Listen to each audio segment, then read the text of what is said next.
You really are in a fine mood today, aren't you? Yeah, I am. Yeah, bring it on. Start the fucking show. User Error 62. I'm Joe. I'm Alan. And I'm Dan. And we're back, and Alan is full of cold, so thank you for soldiering on. Just a quick plug up top for the hashtag AskError. If you want to ask us questions about anything, then use that hashtag on Twitter or in Telegram, or you can write to us in various places. Just go to error.show/contact and you can get in touch with us there. But let's start off then with the question that I've come up with. How do you balance embracing new tech with planning for its obsolescence? In the last couple of weeks, we've had Stadia come along, Google's streaming service, and MySpace have deleted millions of MP3s by accident. I don't know about that. And it just got me thinking, it's kind of related to a topic we talked about before, which was how do you balance living in the moment with planning for the future? And obviously this is far less serious because it's just tech stuff, but there is still that balance to be had. You want the kind of new cool services, but then anything that Google does, I'm so skeptical that it's going to hang around that it just makes me not even want to invest in it at all. I feel the same way. I mean, some of their core services I'm okay with and I use on a regular basis. I use Gmail. I have a Google Apps for domains or whatever they call it today on my personal domain. And I also use that for the family's email. So they all have email addresses, and we also use it for photo storage. But there aren't any other services that Google use that I feel confident buying into. And I'm not sure I would buy into Stadia as well, only because I quite like the gaming platforms I have. Maybe I would. Maybe I'm sat watching a YouTube video and you get the pop-up thing that says, join the game, and you're immediately, a machine is spun up in the cloud and you can start playing a game carrying on from where that person was. I think I might enjoy that. I've seen some people complain and say that feature looks stupid and very orchestrated and not something anyone would want to do. But I sure have seen people on YouTube and I've wanted to press the button and I think I would enjoy that. But I feel the same as you, Joe. I would feel a bit reticent about signing up for a service like that because if it goes away, you lose access to those things. And when I think about what I already use Netflix for watching TV and film. And if I stopped paying for Netflix, I would not have access to those TVs and films, but I've watched them all. So what do I care? It doesn't matter that I can't watch whatever Breaking Bad or whatever TV series that I watched on Netflix again. I can't watch it again. Well, I could go to the store and buy a box set of DVDs. And if I stopped subscribing to Spotify, then I would lose immediate access to all those collections of music. And would that really matter? I'm not a big collector of music, so I don't really care. I just listen to it as background noise mostly. So I don't know. It's weird because I do use some online services, and I would be a little bit annoyed if they went away. I would especially be annoyed if Google Photos suddenly died. But other things, not so much. And I try not to use them if I can. I definitely feel like I've experienced this specifically with games already with some Nintendo games, specifically the Legend of Zelda. I bought it on the Nintendo 64, and then I got the collector's edition so I could play it on the GameCube, and it had the little mini disc for that. And then I bought it again in the Virtual Console on the Wii, and now there is currently no way for me to play the game on the Switch, and I don't have those old consoles anymore. So, what is really the option in that case is you just pirate it and emulate it and feel like, I bought it, so this isn't morally and ethically bad. Like, I technically paid for this thing 3 times already, right? But there's no good way if this thing just goes away or if it's not supported or becomes obsolete.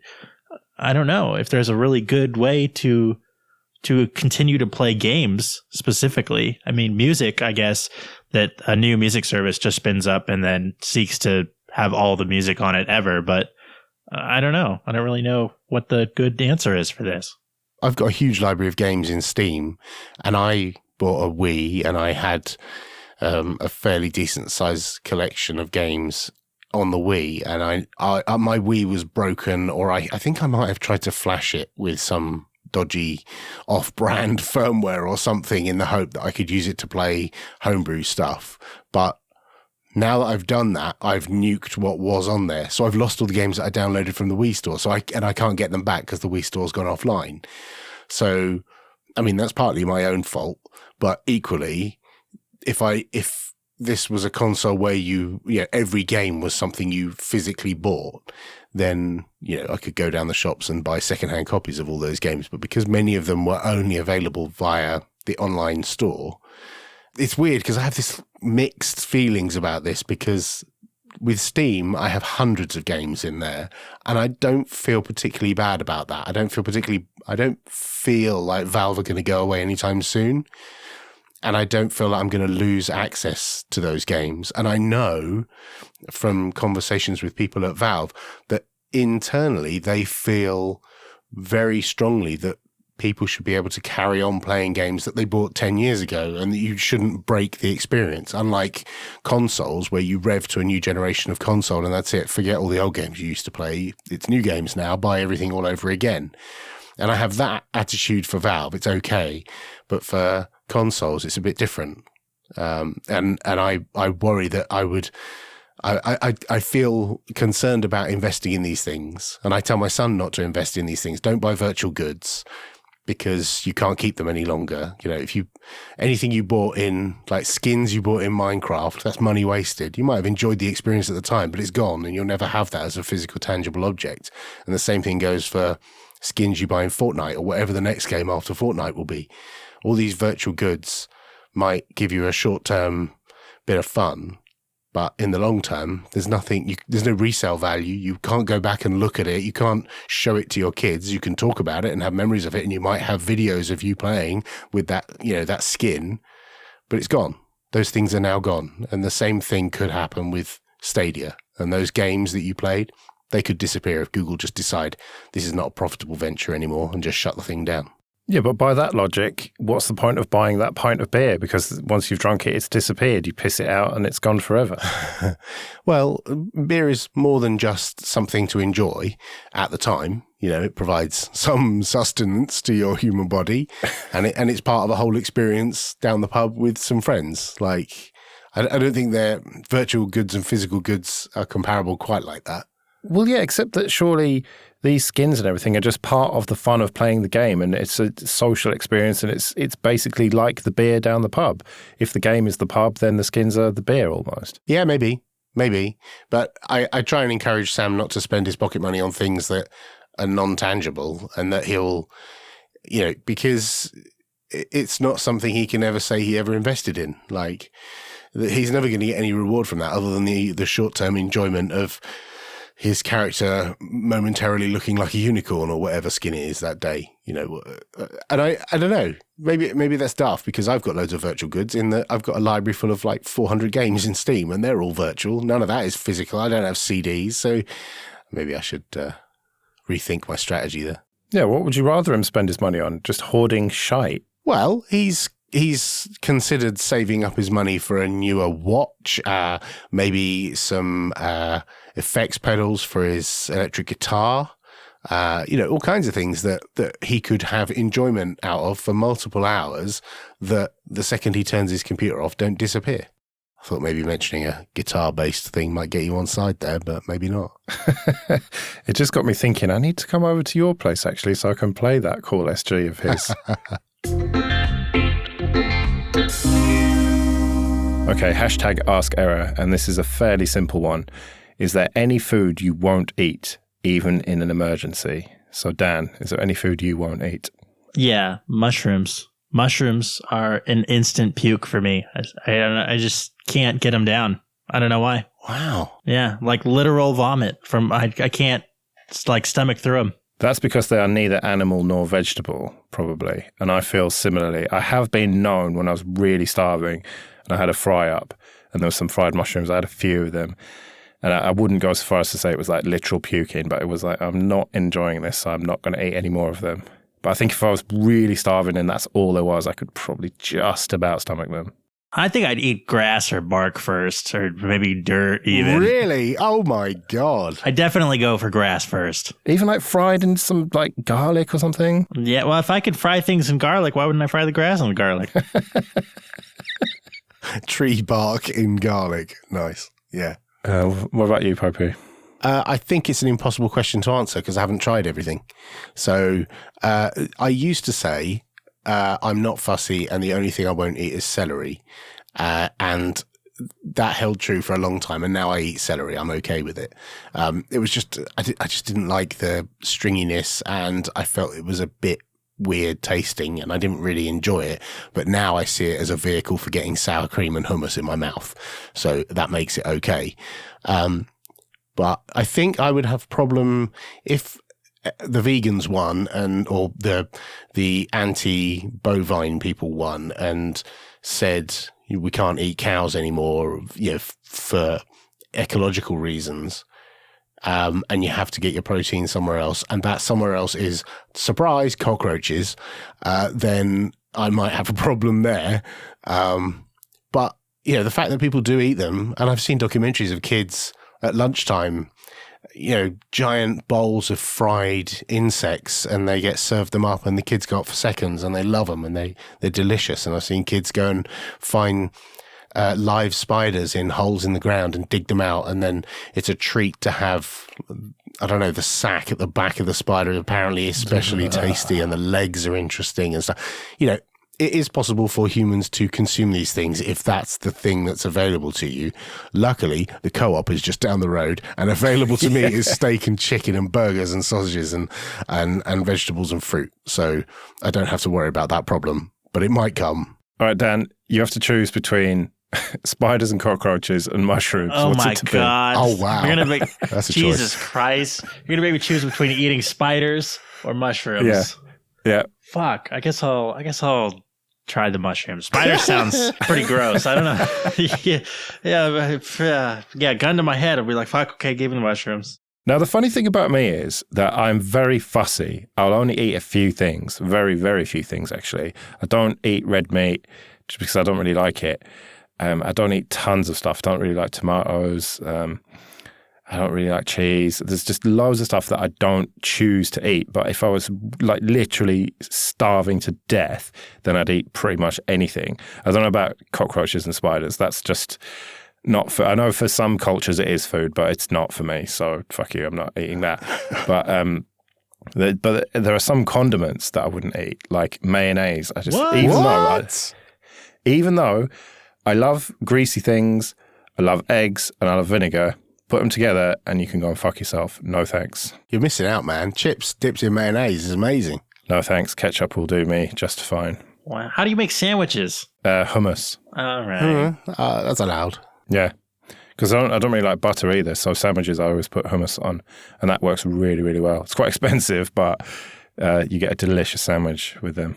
One of Sophie's friends came around a little while ago, and they were making sandwiches in the kitchen. And Sophie, my daughter, said, only a tiny thin scraping of butter on mine. I don't really like butter. And her friend was like, oh, I'll have all yours then. I love butter. I could just cut lumps off and eat it. And I'm like, yeah, me too. And my daughter was retching at the sound of, like, the thought of us just, like, consuming butter on its own. Yum, yum, yum.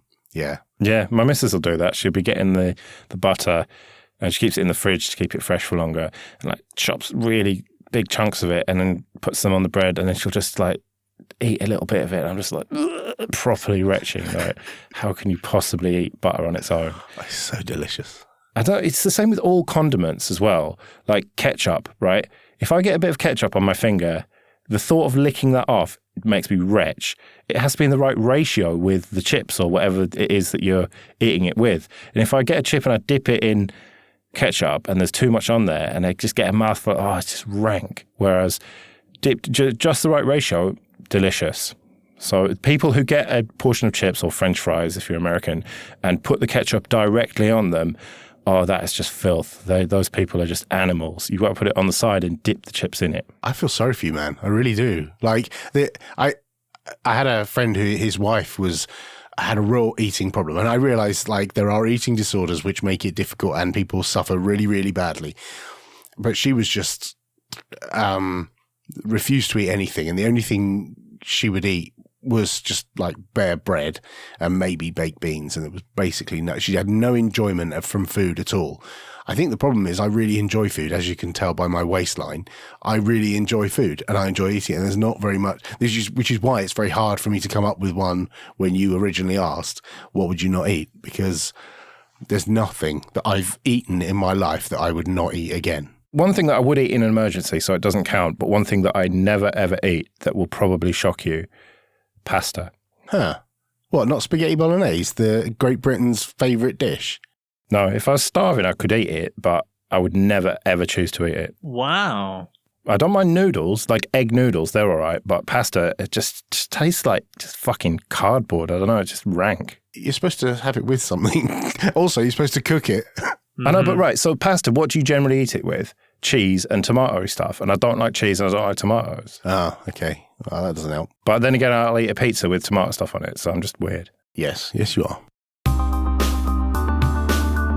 Right, another straightforward question. Why did you start using Linux?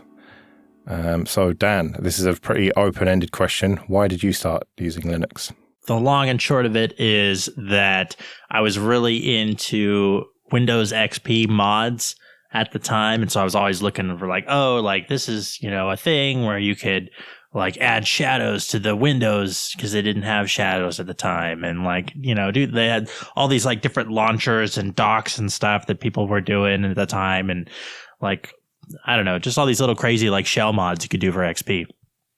And then I saw someone posted, check this out. There's this Linux thing. It's this Aurora Linux, and it has this thing called Compiz, and it's 3D and fire and all this crazy stuff. And so I downloaded it and I booted up the live CD and was playing with that stuff. And it was oh my God, you can do anything with this. Look at those windows wobbling. Yeah. I mean, it was not just that, but it was the realization that you could really do anything. And playing with installing Gentoo for the first time was an experience of, this is not necessarily a product that is built and served that you're trying to modify. This is something that you can really create what you want to see from the ground up down to the very last detail. And you don't have to be stuck with what somebody else envisioned. You can fix all those little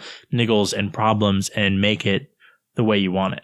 Hang on a second. There's a great irony here. So what got you into Linux was being able to change everything about it, and then you made a distro where you can't change a fucking thing. Oh, you can change all kinds of stuff. Fair enough. But you have to admit that Elementary OS is very much designed to be one thing that is your vision, and you think that's how users should use a computer, and they obviously have the choice to use it or not, or use loads of other distros, but it's not designed to be changed very much. Yeah, but I think that's the beauty of the idea of the kind of general Linux ecosystem, is that if you're not happy with that, you can go do something else.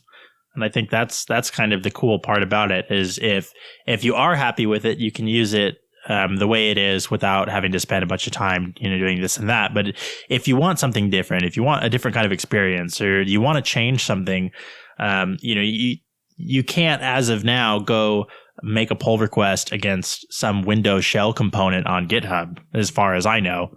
But if you really care about changing this thing, then there is a path for you to either modify it just for yourself on your computer, or submit your changes upstream and get that modification into everybody's computer. Yeah, true. So, Popey, what got you into it? I first heard about it from a student when I worked at a college near here, and I was just a technician. And I think this would have been about 1994. And he was one of the engineering students, and he had this giant pile of floppy disks, and he said, "Hey, Alan, you have a look at this. This is going to change the world," kind of thing. And I was like, haha, lols. No, it's not. And it was like Slackware or something. And I didn't really take any notice, and I didn't try it. I didn't go and download it or anything. I just heard about it. And I think it took another year or so before I had a spare PC. I had a Pentium 200, and just bought a new PC or a self-build P2400 or something like that. And so that kind of dates this thing around 95 or something like that. And I think I wanted to try it out. I think I'd heard from someone else at work maybe about it, and I wanted to try it out. So I got a book, and I think it was Coral Linux that was on a CD that was inside the book. And the book was like 800 pages. It was a giant thing. For a long time, it was used to prop things up on my desk and stuff. It was huge. And I installed that on the second PC.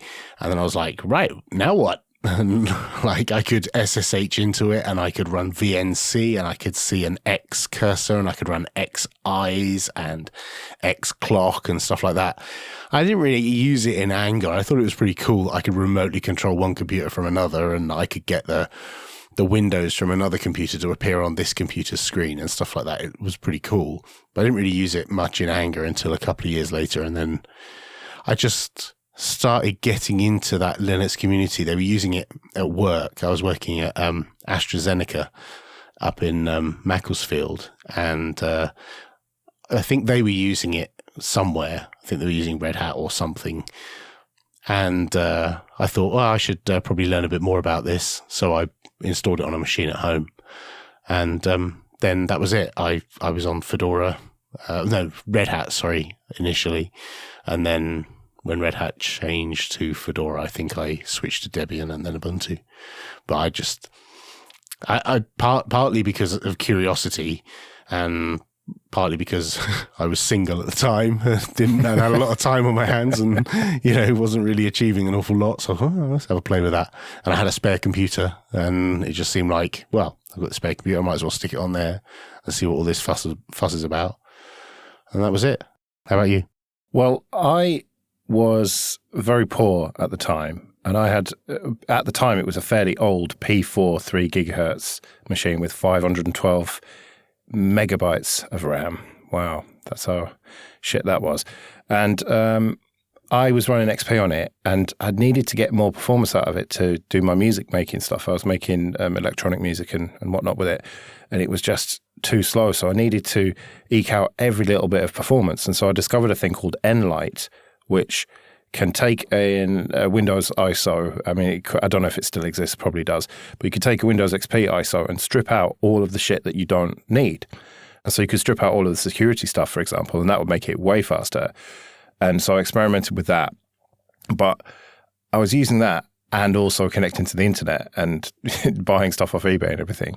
And eventually it dawned on me, hang on, this is probably a terrible idea because I've got no security updates, and I should not be connecting this thing to the internet.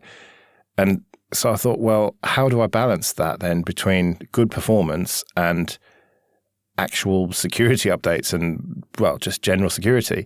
And so that's when I discovered Linux. I'd been aware of it for a while. I think Mandriva, something like that. My brother had given me 4 or 5 CDs of it and said, oh, you should check this out. And I just never bothered. And then I started to investigate the whole Linux thing. And I think probably started with Ubuntu and then went all the way down to Slacks and Puppy and everything. And then eventually settled on Ubuntu, and that was with GNOME 2 at the time. And then realized, GNOME 2 is a bit bloated, actually. I think I'm going to go for something a bit lighter. And so I went for XFCE. And although I've tried almost all of I was going to say every distro under the sun, but obviously not all of them, but I've tried many, many distros and just keep coming back to Ubuntu. Just that Ubuntu base and XFCE on top of it just really seems to be the perfect balance for me.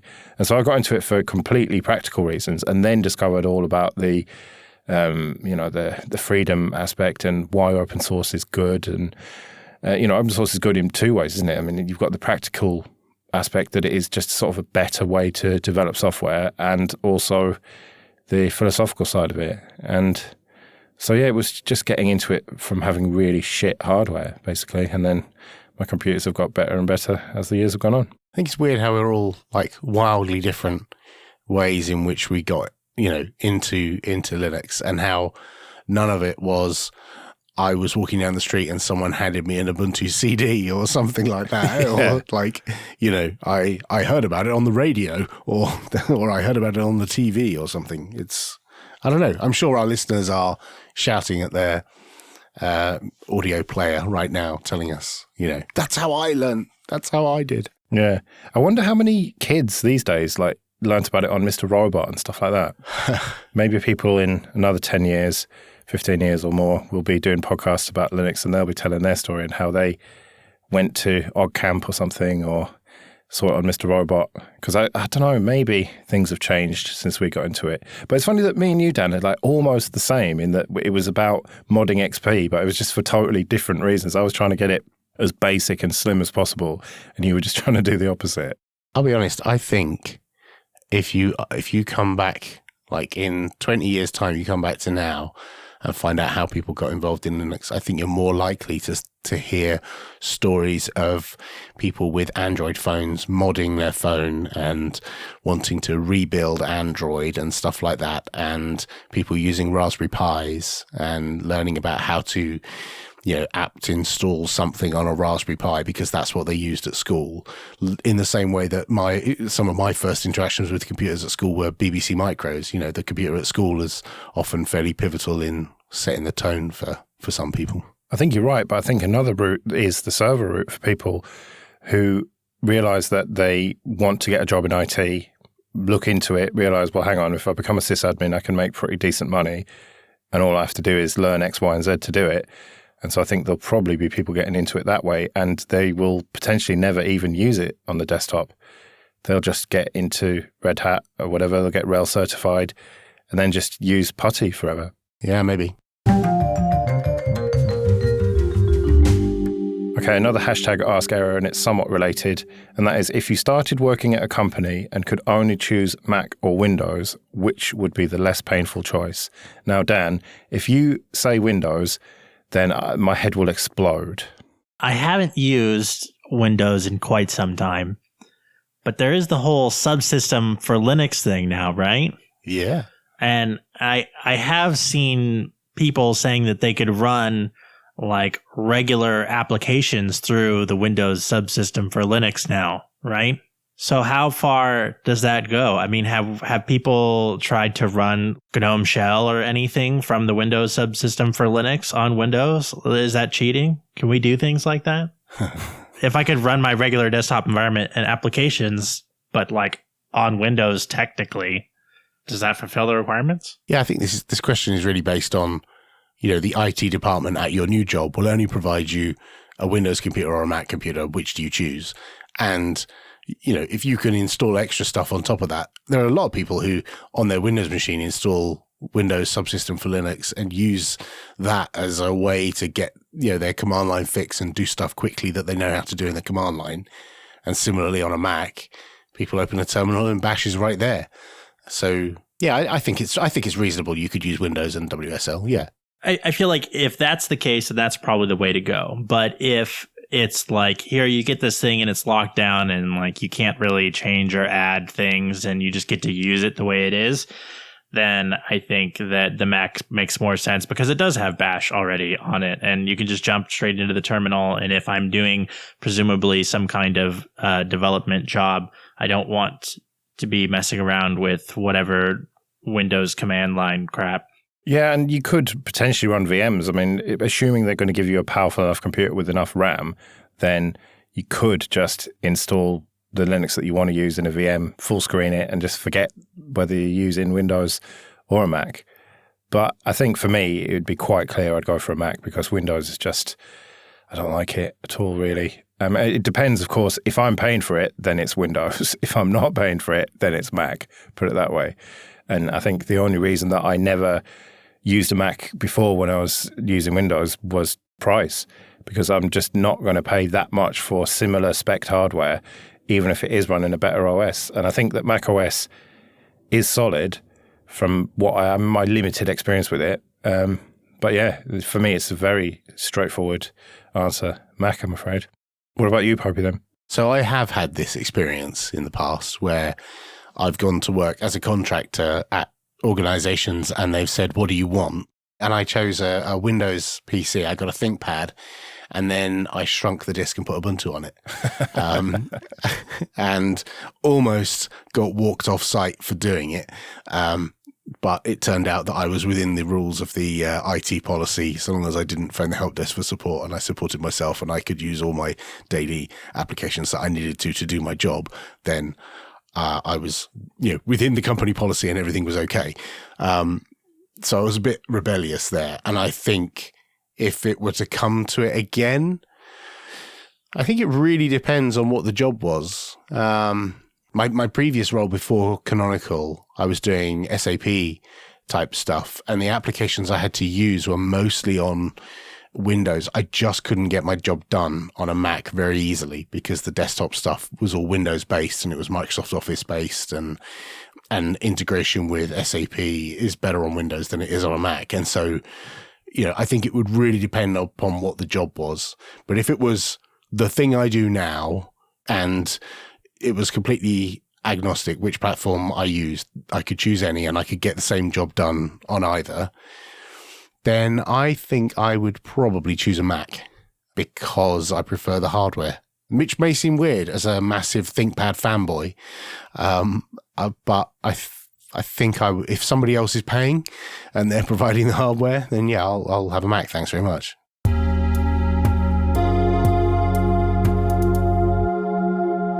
Right, so I've got a question for you guys. What is your take on the Fermi Paradox? Now, the Fermi Paradox kind of ties in with the Drake equation.